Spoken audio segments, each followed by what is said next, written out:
April 1945. After nearly 6 years of war, the Red Army stands massed on the banks of the Oder River in eastern Germany.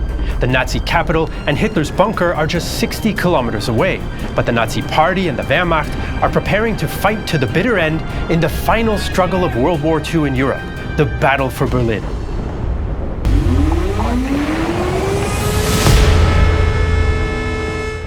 The Second World War is nearing its end in Europe in April 1945, but the final chapter of the Eastern Front will prove a dramatic and bloody one. The German army, once at the gates of Moscow, is now desperately preparing for the Soviet assault on Berlin. Red Army units had reached the Oder River, just 60 kilometers from the German capital, back in January, but logistical issues and clearing the flanks delay the final offensive. Planners expect the operation to start in May, but Soviet leader Joseph Stalin worries the rapidly advancing Western Allies will get there first. Even though Allied Commander-in-Chief Dwight Eisenhower personally assures Stalin the Allies won't march on Berlin, Stalin doesn't trust him and orders the final attack to begin weeks ahead of schedule. The Soviet plan is for 3 fronts, or army groups, to converge on the Nazi capital. Marshal Georgy Zhukov's First Belarusian Front will break through the German positions on the Seelow Heights and strike at the heart of Berlin along the main east-west road. Marshal Ivan Konev's First Ukrainian Front will envelop the city from the south, but not necessarily enter it. Marshal Konstantin Rokossovsky's Second Belarusian Front will start a few days after the main assault and will protect Zhukov's northern flank. To capture the lair of the fascist beast, as Soviet propaganda refers to the city, the Red Army amasses a colossal force. 2.5 million men, including 150,000 Poles, 6,000 tanks and self-propelled guns, 40,000 artillery pieces, and 7,500 aircraft. The men are experienced, but also tired from constant fighting and the rushed preparations. Facing them, the German Army Group Vistula under General Gotthard Heinrizi and part of Army Group Center under Generalfeldmarschall Ferdinand Schörner face a near impossible task. They have about 1 million men, 1,500 tanks and SPGs, 10,000 artillery pieces, and 2,000 aircraft. Some of these units are capable, like Waffen-SS divisions and some panzer divisions, but many others are below strength, badly trained and organized, or Volkssturm militia of old men and a few boys. Defensive plans are also improvised. There are 3 designated defense zones at Seelow, but confusion reigns, even though the Germans' only hope is holding off the Red Army along the Oder. They don't have the strength or mobility to counter any Soviet breakthrough. On the eve of battle, soldiers on both sides draw on different motivations to fight. Many Germans fear the Soviets will take revenge for German crimes in the USSR. We have to win this war. If the others win the war, and they do to us only a fraction of what we have done in the occupied territories, there won't be a single German left in a few weeks. Others remain in the fight because of a feeling of obligation to their comrades, or because they cling to the belief in the Führer's wonder weapons, or rumors of a coming alliance with the British and Americans against the Soviets. They also fear the military police, known as chain dogs, who are responsible for discipline. Red Army troops also have a variety of motivations. Some want revenge for the destruction the Germans caused in their homeland, a feeling echoed in official statements. There will be no pity. They have sown the wind, and now they are harvesting the whirlwind. Some Soviets are also driven forward by fear of the NKVD secret police, while others are committed communists and loyal to Stalin. Both Germans and Soviets are still subject to the discipline and cohesion of their respective armies. There are few options to simply stop until the leadership structure on one side or the other decides to. On April 16, 1945, the Battle of Berlin begins with a thunderous Soviet artillery barrage along the Oder and Neisse rivers. Thousands of shells pound German positions before the Red Army begins its advance. At Seelow, the Germans have cleverly pulled back just beyond the curtain of fire and wait until it stops before reoccupying their defenses. The Soviets then switch on searchlights to blind the Germans, but instead silhouette their own troops for German gunners. Soviet units struggle uphill on the soft ground, while vehicles are easy targets on the few roads. The attack bogs down within hours. Zhukov wanted to keep his tank armies for a breakthrough push after taking the heights, but he's under immense political pressure to succeed, so he makes a mistake. He orders the tanks to advance through the infantry that has gone to ground below the heights, causing confusion, traffic jams, and even heavier losses. For 3 days, the Soviets batter their way up the Seelow Heights and onto the high ground against bitter but weakening German resistance. Soviet tank crewman Sergeant Goglidze's T-34 is hit on the steep incline. A horrifying hit shook our tank. An enemy shell had hit the right side of the turret, but the German projectile only grazed the armor without managing to penetrate it. Loader Tachenko was deafened. On the left, I noticed 2 Germans with Panzerfausts in a dugout. I turned the tank to the left, added speed, and hit the Germans with the treads. Finally, on April 19th, Zhukov's units break the German lines and accelerate to the west. Further south, Konyev's artillery plan is more effective and the German defenses are weaker, so the Red Army gets across the Neisse relatively easily and then races west. German soldier Karl Pavlik is one of thousands who surrender. We had nowhere to hide. The air was full of whistling and explosions. We suffered unimaginable losses. Those who survived were rushing around in trenches and bunkers like madmen, trying to save themselves. We were speechless with terror. Stalin now allows Konyev to turn north towards the city to exploit his success, giving rise to a debate as to whether he planned for his 2 marshals to race each other for the honor of capturing the city first. Another debate will rage amongst historians about Zhukov's performance at Seelow. Some have judged he callously throws away the lives of his men while making tactical mistakes, while others emphasize that facing a prepared position on high ground under political pressure for a quick victory was bound to be bloody. Seelow Heights costs at least 33,000 Soviet lives and about 12,000 German. From April 20th, Hitler's birthday, both main Soviet fronts are racing towards Berlin, and their task now is to encircle it. Soviet progress is slowed somewhat by thick forests and swamps, by logistical difficulties of bringing up enough fuel, and by disorganized but often fierce German resistance, especially teams armed with the handheld anti-tank weapons known as Panzerfausts. Both Zhukov and Konyev urge ever more speed, and Red Army units soon reach the suburbs of Berlin. From April 21st, Soviet artillery begins to shell the city center. As the front disintegrates, German command and control also breaks down. The Soviets capture the German army and Wehrmacht headquarters bunker at Wünsdorf, and Berlin loses touch with General Helmut Weidling's 56th Corps for several days as it retreats from Seelow. The confusion is so bad that 2 separate German commanders sentence Weidling to death, but he then ends up commander of Berlin's overall defense. On April 22nd, Hitler has a near breakdown in his bunker, screaming at his generals and admitting that the war is lost, though he soon recovers his spirits amidst unrealistic plans for decisive counterattacks from all directions by Generals Steiner, Wenck, and Busse. Meanwhile, many top Nazis flee the city in the so-called Flight of the Pheasants. Himmler, Göring, Dönitz, and Speer all take the chance to leave, and Himmler even secretly offers to negotiate with the Western Allies through the World Jewish Congress and the Red Cross, but the British and Americans refuse. German civilians, though, are caught in the crossfire. Frieda Schulze, a resident of Radeland south of Berlin, is unsure what to do when she sees a column of friendly troops.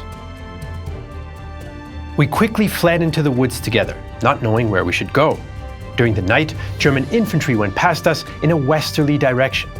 We asked one of the Radelanders whether we should come with them, and got the reply, "You must be tired of life." On April 24th, Soviet forces cut off parts of 2 German armies east of Berlin in what becomes known to the Germans as the Halbe Pocket, called the Frankfurt-Guben Group by the Red Army. Between 80 and 200,000 troops of the 9th and 4th Panzer Armies are trapped in an ever-tightening cauldron with limited food and ammunition and under constant air attack. 9th Army Commander Theodor Busse and General Wenck defy Hitler's orders to relieve Berlin and instead push towards each other to save as many of their men as they can, while leaving civilians in the pocket and in Berlin to their fates. German forces in the pocket try to break out towards the west with the few remaining armored vehicles in the lead. Thousands of fearful civilians join the ragged columns, which often leave their wounded behind, even driving over them on the narrow forest roads in the crush to escape. On April 28th, about 25,000 Germans managed to push through the overextended Soviet lines south of Berlin and dash across 50 kilometers of Soviet-held territory to join with Wenck's army. Most lie dead in the pocket, one of the bloodiest episodes of the Berlin operation. While the Halbe drama is playing out, on April 25th, the Red Army closes the ring around Berlin and meets up with American forces on the Elbe River at Torgau. While the Berlin operation unfolds, both armies also continue to commit war crimes on a mass scale. German officers in the SS, regular army and military police summarily execute thousands of their own troops for alleged cowardice. German soldiers also loot freely from stores and warehouses and deliberately massacre Soviet and Italian prisoners of war and forced laborers. Nazi officials also kill scores of anti-Nazi German political prisoners in a final act of revenge. Not far from Berlin, the concentration camp at Sachsenhausen and the all-female camp at Ravensbrück witness further crimes. SS guards lead tens of thousands on death marches, intending to drown the victims once they reach the Baltic Sea. The guards shoot anyone who cannot continue, while others die of exhaustion. Thousands of corpses line the roads, though the Soviets do liberate several hundred survivors who were left behind in the camps. Camilla Flück survives Ravensbrück. 2 or 3 weeks after the liberation, a Russian general came to our sickbay. He made a fine, educated, and intelligent impression, and I was enthused by his beautiful Russian. An interpreter translated. He said, among other things, he was pleased he could bring us news of freedom and they will do everything to get us healthy and to help us forget the horrible time of fascism. We were moved to tears, and so was he. The Red Army commits mass war crimes as well, most of which the officers and higher-ups tolerate or even encourage. For example, they round up liberated Soviet prisoners of war and send them straight into the fighting without proper care or training, resulting in many deaths. Soviet troops loot from shops and homes, often sending back household items to their families, but also keeping status items like wristwatches. They regularly kill German civilians, but the most widespread crime is rape, an act Stalin refers to as, quote, a trifle. Historians estimate that Soviet troops raped between 100,000 and 130,000 women in Berlin, some 10,000 of whom commit suicide as a result. Some of the victims are not Germans, but forced laborers from Eastern Europe, even from the Soviet Union itself. Some Soviet courts do belatedly sentence some offenders, but most crimes go unpunished. Though Soviet and later Russian official histories deny the scale of the rapes, an April 1945 report by Commissar Vladimir Semyonov admits the problem. In spite of the order of the War Council regarding the change of behavior towards the Germans, there are still many cases of the rape of women. The motivations behind the sexual violence vary. A desire to humiliate the defeated enemy, group pressure to prove one's masculinity or fit in, poor army discipline, or revenge for the destruction and mass rapes committed by German troops in the Soviet Union. Many of these crimes committed by the Soviets and Germans take place inside the city, which from April 25th is surrounded and under siege. Despite Hitler's continued fantasies about imminent counterattacks by armies no longer following his orders, there is no hope of relief for Berlin. The German defenses are even more disorganized than those on the Oder River were 10 days ago. Makeshift barricades block city streets, and the Germans place their hopes on defending the local railway ring around the heart of the city. They've divided the city into zones to organize the defense, and they spread out their best remaining units, including foreign Waffen-SS troops from Scandinavia, the Netherlands, and France, to shore up the poor-quality Volkssturm, police, and scratch alarm battalions. The Red Army's objective is the central Z zone, which includes most government headquarters, including Hitler's bunker. It also contains the empty and burned-out ruin of the Reichstag, once Germany's parliament, but now a symbol of the Nazi regime in Soviet propaganda. The city is mostly in ruins due to British and American bombing, which provides positions for the defense and obstacles for the attackers, as do the many waterways in the city. The Germans also plan to use the heavy guns on 3 giant flak towers in a ground defense role. but General Weidling has no more than 100,000 men and just 60 tanks left. There are still 2.7 million civilians in the city as well, as the authorities do not make any effort to evacuate them. Despite the crushing Soviet advantages in numbers and firepower, taking the core of a city like Berlin will not be easy. Red Army interpreter Yelena Rzhevskaya is struck by how massive the city is. It was a huge, unfamiliar city. The smoke of the fires obscured its outlines, and the blocks of ruined buildings gave the city an eerie appearance.